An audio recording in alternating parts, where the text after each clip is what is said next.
We don't dim, we don't shrink, we don't play small. Stand tall, stand proud, let them feel it all. Take up space, step into your power. Welcome back to Chat with 6'4" Goddess. In part two, Chelsea Newton reminds us that we're more than our titles. Let's get back into the conversation.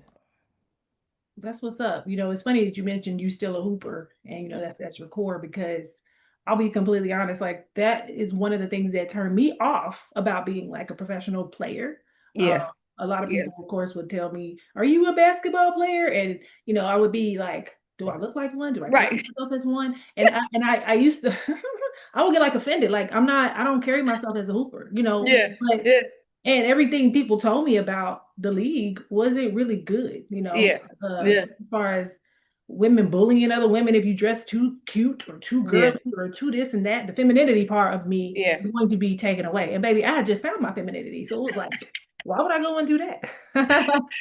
So I love that now, you get a chance to, I don't know, were Yeah. you still like exuding that femininity while playing? Or are you saying that as you I got don't older? I don't know. I don't know if I would like I didn't think about it. I mean, I definitely wouldn't, I look at it like this. My experience in the league was none of what people I've heard people say about bullying. And I'm like, I had a bunch of cute, like everybody just Tisha Pinachero was one of the best dressed people I know. You know what I mean? Like they stepped in the room like Monique Ambers was my coach. And so, yeah, Monique dressed to the nine. So I didn't experience what I've heard other people say they experienced in the W. So for me, I was just a young kid just trying to figure it out, but it definitely wasn't like I didn't when I see now when I'm seeing walking in tunnels and we didn't do all that. Like you could come in your sweatsuit, and all this other stuff. So it was just a little bit different, but I wanted to be cute, so it just I don't think I thought about it. Like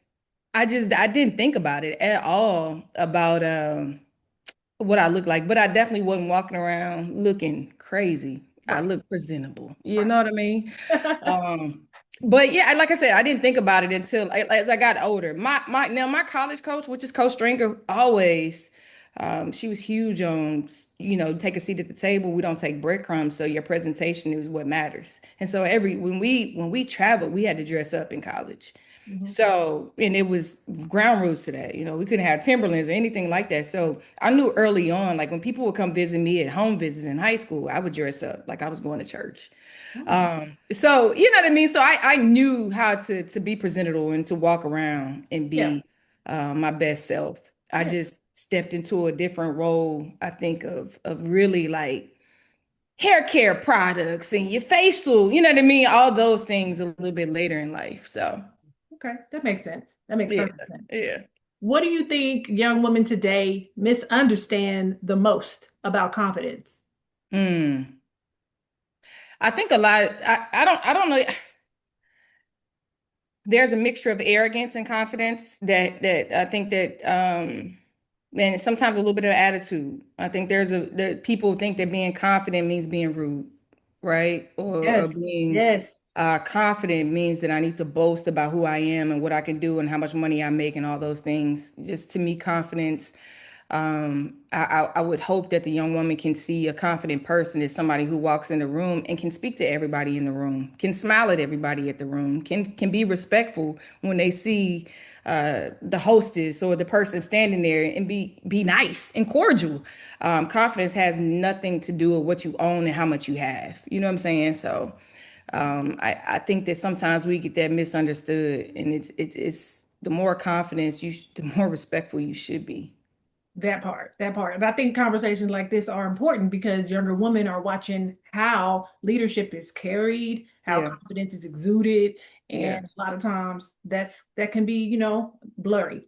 yeah, for So sure. stuff like this is very good to just reintroduce because Yeah, I do feel like a lot of times it's just something that people feel the need to say out loud, and it should just be quiet. It should just be yeah, quiet. Everybody should yeah, know that that's who you yeah, are based on your yeah, presence, based on how yeah. you come to the room. So when people encounter Chelsea Newton, Mhm. whether through coaching, leadership, or simply your presence, what legacy do you hope they feel from you? Authenticity. I hope every Every encounter that I've had that people walk away and they just say, hmm, they want to know more, learn more, and have genuine conversations with me.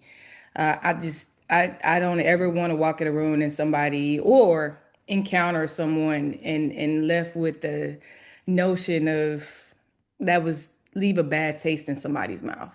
You know what I mean? And again, if it's a for good reason, that's different. But I just think for the most part, I just think that it is about a level of authenticity that I pray that everybody that has met me, encounter me, work with me, can say that's how I genuinely came across to them.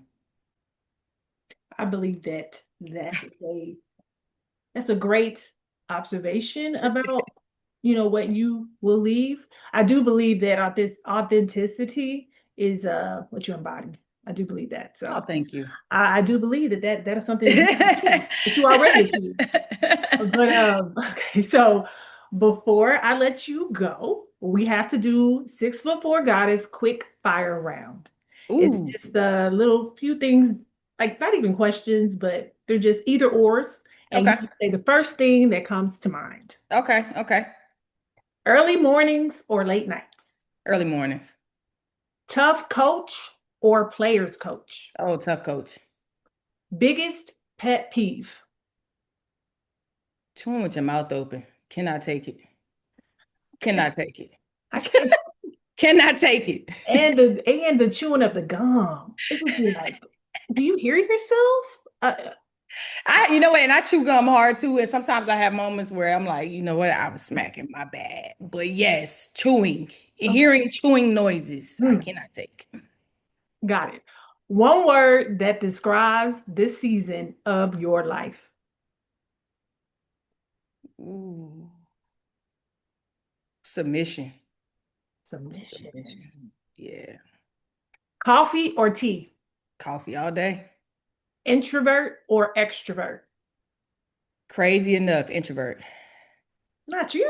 Yes, Lord. Listen, if I start talking to you, it's because there's an energy that I like. You know what I mean? Outside of that, I can sit in the corner and not say a thing. I can sit in the corner. I know it's very surprising. I can sit in the corner. I'm telling you, I felt your energy. The three ladies, you guys behind us, and I was just like, oh, outside of that, nah, introvert. Okay. That is Yeah, that is very contradictory to what you do. yeah, So yeah, yes, that is surprising. yeah. Favorite self-care activity? Ooh, steam room. I have a steam room, and well, my shower is a steam room, so I had the opportunity to just sit and relax and just enjoy myself. Just woosah. Yeah. I like it. These are like different questions now. But Okay. what is the hardest lesson basketball taught you? Hardest lesson. I mean, I think when I talked about today, like the highs and lows of basketball, it's taught me to learn to really one, not find my identity in it, and two, like to learn to be in the middle always, even kill emotions. I'm a very emotional person, so basketball has taught me to just keep an even kill, stay in the middle. Got it. And what to you makes a woman powerful? I feel like the woman is the beginning and end to all things. And so, walking in a space where she chooses being who she genuinely wants to be. Like, I think when sometimes we cower because we don't want to overstep, whether it's our husband, our boyfriend, whomever it is, whether it's our coworker, what makes us powerful is using what God gave us. We are the beginning and the end. Amen. I definitely agree with that. Whew. Very, very good answer. Who Okay. are you when nobody's watching? I think when nobody's watching, I think I'm the same person I am when you're watching. And um, I am like any other human, acknowledging who I am, how I got to where I am, and trying to build my relationship with Christ so that I can continue walking in what He has for me.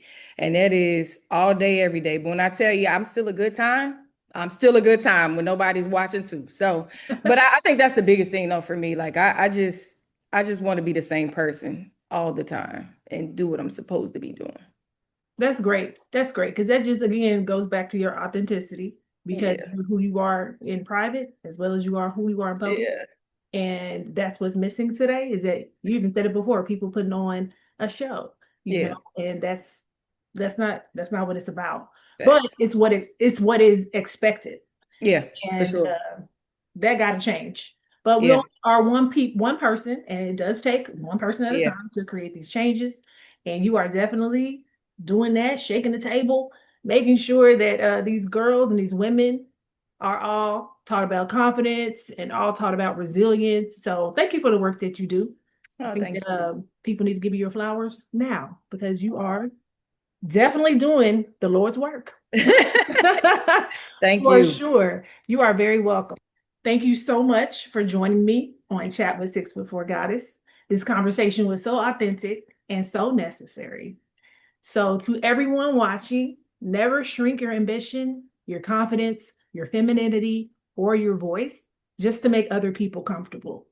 Take up space unapologetically and welcome to the Goddess League. Thank you so much for joining me, Chelsea. Thank you for having me. You're welcome. And that's a wrap on season 1. Thank you all for being a part of this journey. I'll see you next season. Welcome to the Goddess League.